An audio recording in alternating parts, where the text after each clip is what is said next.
بسم اللہ الرحمن الرحیم۔ قرآن کریم میں اللہ پاک نے فرمایا کہ ہر نفس کو موت کا مزہ چکھنا ہے، یعنی کائنات کے ہر جاندار کے لیے اللہ پاک نے موت کا وقت اور جگہ متعین کر رکھی ہے۔ اس سے کسی کو چھٹکارا نہ ملے گا اور نہ ہی کوئی اس سے بھاگ سکے گا۔ اسی لیے ابلیس شیطان کو بھی ایک دن موت آئے گی، لیکن وہ دن کون سا ہوگا؟ کون ابلیس کو موت دے گا؟ کیا شیطان کو نزع کے عالم میں تکلیف ہوگی؟ شیطان کی قبر کہاں بنائی جائے گی؟ شیطان کتنے عرصے تک موت کی نیند سویا رہے گا؟ ناظرین گرامی، آج ہم انہی اہم سوالات کا جوابات قرآن و حدیث کی روشنی میں دیں گے۔ ناظرین گرامی، جب شیطان مردود کو اللہ پاک نے جنت سے نکال دیا تو اس نے اللہ پاک سے قیامت تک کی مہلت مانگی کہ قیامت سے پہلے مجھے موت نہ آئے، لیکن اللہ پاک نے اسے وقت مقررہ تک یعنی ایک خاص وقت تک مہلت دی، جسے قرآن کے سورہ ہجر کی آیت نمبر 36 تا 38 میں یوں بیان فرمایا گیا ہے۔ اس نے کہا، اے پروردگار،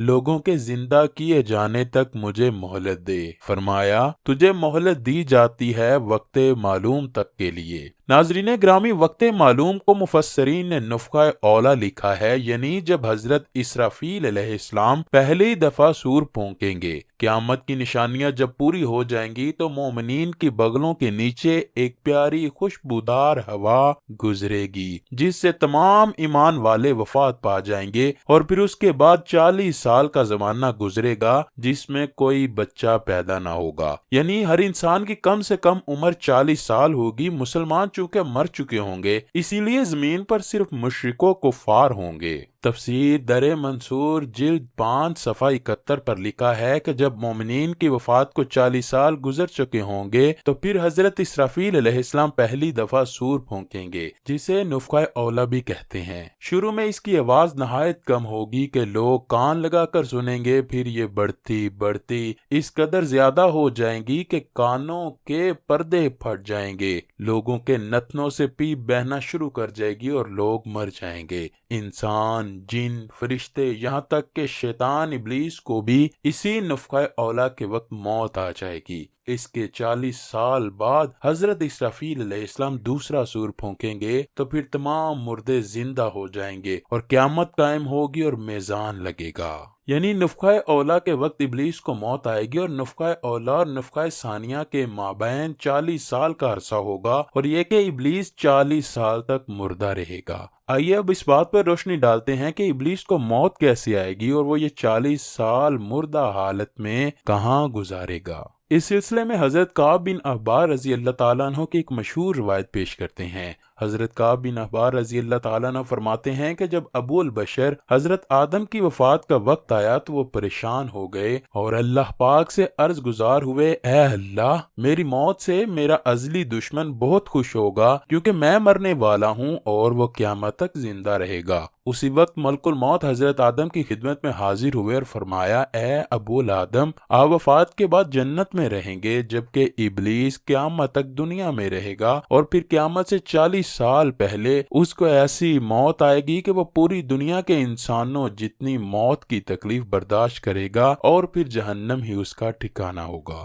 حضرت کعب رضی اللہ تعالیٰ عنہ مزید فرماتے ہیں کہ جب حضرت آدم علیہ السلام ملک الموت سے فرمانے لگے کہ مجھے ابلیس کی موت کا منظر بیان کرو، ملک الموت نے ابلیس کی موت کا حال بیان کرنا شروع کیا تو وہ اتنی دردناک موت تھی کہ حضرت آدم اپنے آنسوؤں پر قابو نہ رکھ سکے۔ لوگ حضرت کعب بن احبار رضی اللہ تعالیٰ عنہ سے عرض کرنے لگے، ہمیں بھی ابلیس کی موت کا کچھ حال بیان فرمائیں۔ لوگوں کی بے جا فرمائش پر حضرت کعب ابلیس کی موت کا منظر یوں پیش کرتے ہیں، اللہ تعالیٰ ملک الموت سے فرمائے گا، میرے غضب و غصے کا لباس پہن کر جاؤ، ابلیس کی روح قبض کرو، اور ابلیس سے تمام انسانوں اور جنوں سے زیادہ سختی کرنا۔ جب ملک الموت غضب و غصے سے بڑھ کر بہت سے فرشتوں کے ساتھ ابلیس کی روح کو قبض کرنے آئیں گے تو جو بھی آسمان اور زمین میں سے ان کو دیکھ لے گا وہ فوراً ہی مر جائے گا۔ جب ملک الموت ابلیس کے پاس پہنچیں گے وہ داڑے مار مار کر روئے گا، پھر شیطان کو موت کی تکلیف دی جائے گی جو کہ ساری مخلوق کی موت کی تکلیف سے بھی زیادہ ہوگی۔ ابلیس گھبرا کر مشرق کی جانب بھاگے گا تو کبھی مغرب کی جانب، لیکن ہر طرف اپنے سامنے ملک الموت کو پائے گا۔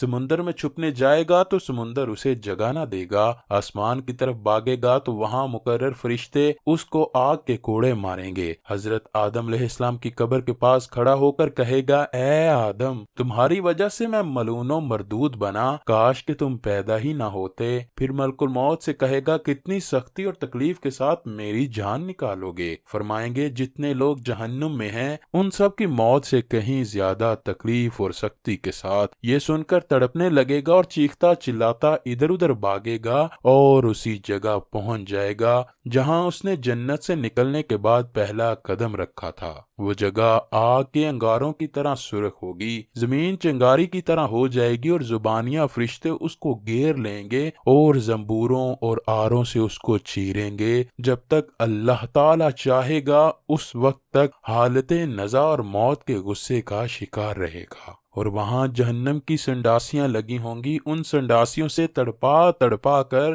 اس کی جان نکالی جائے گی۔ آدم علیہ السلام و حوا سے کہا جائے گا، ذرا اپنے دشمن کو دیکھو کس طرح ذلت کے ساتھ مر رہا ہے۔ وہ دیکھ کر کہیں گے، اے اللہ، تو نے ہم پر اپنی نعمت مکمل فرما دی۔ انہی جہنمی گڑھوں میں ابلیس 40 سال تک مردہ رہے گا اور یہی اس کی قبر ہوگی۔ پھر 40 سال بعد دوبارہ حضرت اسرافیل علیہ السلام سور پھونکیں گے تو تمام مردے زندہ ہو جائیں گے اور حساب و کتاب کا عمل شروع ہو جائے گا۔ ناظرین گرامی، اس کائنات کی ہر چیز فنا ہونے والی ہے، اگر کسی کو دوام ہے تو وہ صرف اللہ بزرگ و برتر کی ذات ہے۔ بس ہمیں تو ہر وقت تیار رہنا چاہیے کہ کیا پتہ کہ کب کون سی گھڑی ہماری اس دنیا میں آخری ہو اور پھر ہمارے پاس پچھتاوے کے علاوہ کچھ باقی نہ رہے۔